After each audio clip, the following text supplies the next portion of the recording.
¿Qué es el Poder Judicial y cómo se organiza? ¿Cómo funciona la administración de justicia en el país? Pues aquí te lo explicamos. Bienvenidos a Hablemos de Política, un videocast de Comité de Lectura y la Fundación Konrad Adenauer en el Perú. En el episodio anterior de este videocast explicamos qué es el Poder Legislativo, cómo tiene funciones tales como legislar, representar y fiscalizar. Y antes habíamos explicado también qué hace el Poder Ejecutivo, en un episodio que encuentran también en nuestra cuenta de YouTube. Pero nos falta un poder del Estado para completar los tres que establece nuestra Constitución, uno que también es fundamental para que la política y la democracia puedan funcionar en un país. Me refiero al Poder Judicial. ¿Qué hace el Poder Judicial? Pues la respuesta corta es que administra justicia en el país.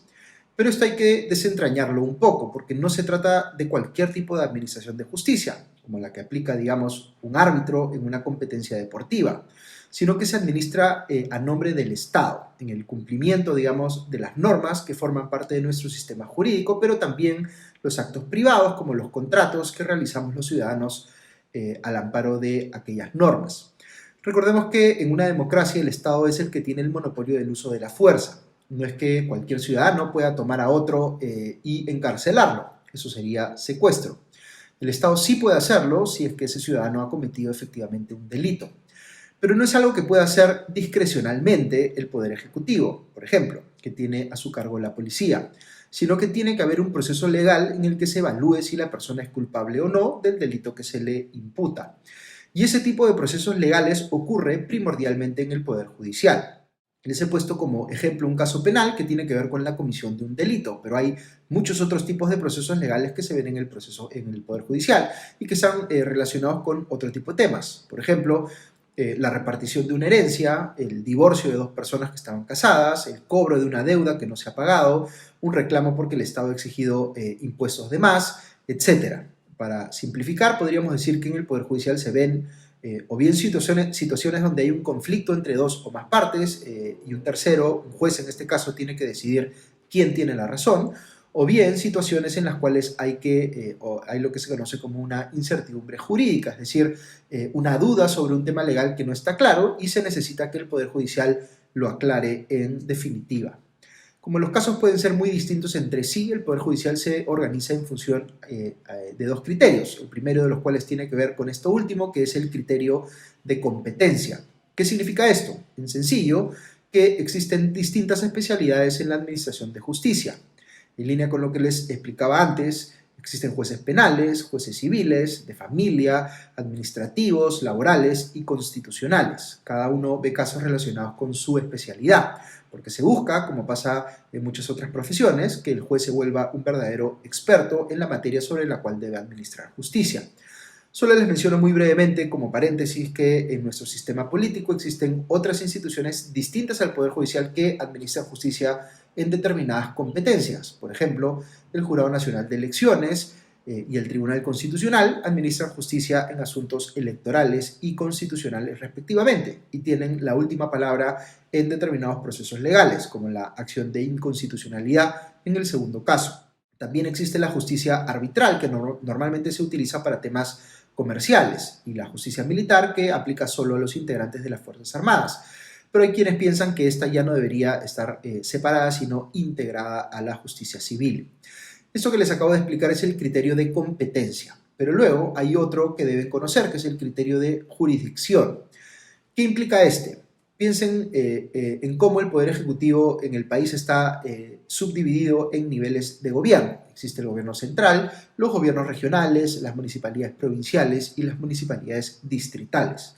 Pues con el Poder Judicial pasa algo similar. Este cumple su rol a nivel nacional, pero a medida que uno va bajando en su organigrama, va encontrándose con instancias cuyo ámbito geográfico de trabajo, es decir, su jurisdicción, es más acotada. La instancia máxima del Poder Judicial, en ese sentido, es la Corte Suprema de Justicia, que tiene un presidente o presidenta que es elegido por un mandato de 2 años y es la cabeza de dicho poder del Estado, como el presidente de la República lo es del Ejecutivo o el presidente del Congreso lo es del Legislativo.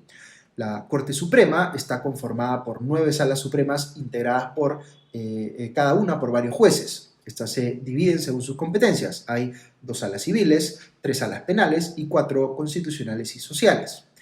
Debajo de la Corte Suprema están las Cortes Superiores, que también son tribunales, es decir, salas conformadas por varios magistrados que resuelven los casos colectivamente.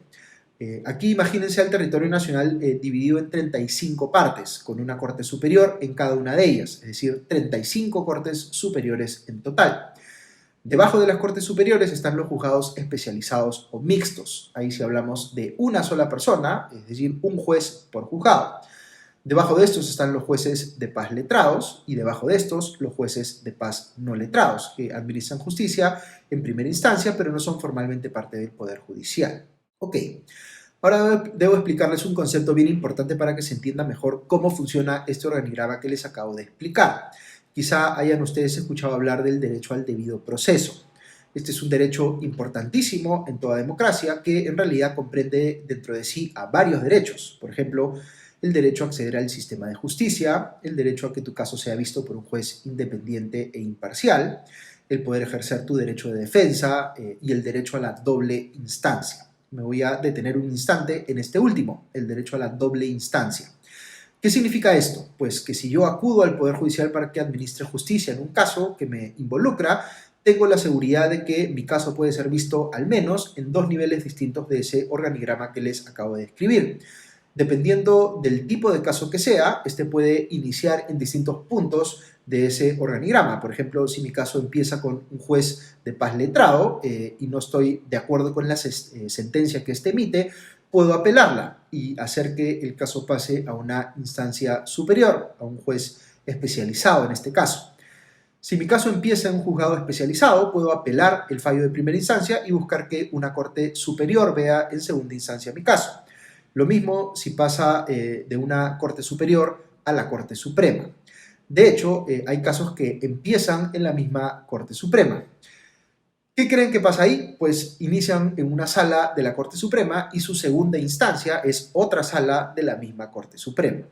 Pero en todos los casos, y esta es la idea importante que les quiero transmitir aquí, el ciudadano se le reconoce el derecho a impugnar al menos una vez ante una segunda instancia si cree que la sentencia de primera instancia no es correcta. Y cuando ya agotó la segunda instancia y el caso no puede ir más allá, esta segunda instancia se vuelve definitiva y se convierte en lo que los abogados llaman cosa juzgada. Es decir, el tema no puede discutirse más, el sistema de justicia, digamos, ya dio su última palabra en ese caso en particular. Ok, fíjese entonces que a diferencia de lo que pasa en el Poder Ejecutivo, donde los distintos niveles de gobierno operan de manera independiente y un alcalde distrital, por ejemplo, no le tiene que rendir cuentas al alcalde provincial, en el Poder Judicial sí hay una línea jerárquica, es decir, las decisiones de las instancias superiores terminan imponiéndose sobre las decisiones de las instancias inferiores, si hablamos de un mismo caso. ¿Por qué esto es así? Pues para que haya coherencia en la forma como se administra justicia. Si bien es cierto que los jueces tienen autonomía para resolver los casos según su mejor criterio y solo están obligados a sustentar sus fallos con argumentos de hecho y de derecho, lo que termina haciendo la doble instancia es alinear en el tiempo los criterios con los cuales se resuelven los casos en distintos niveles del Poder Judicial. Sobre todo cuando ciertas sentencias, especialmente las de la Corte Suprema, se convierten en lo que se conoce como jurisprudencia.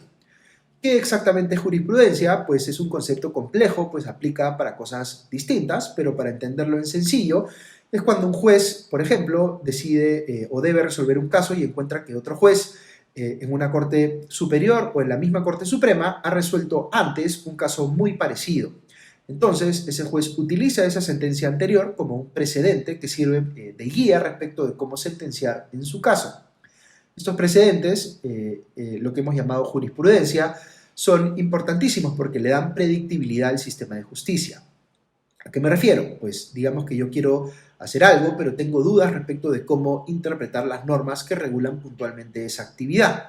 Entonces voy donde mi abogado y le pido que me aclare si puedo hacer eso o no.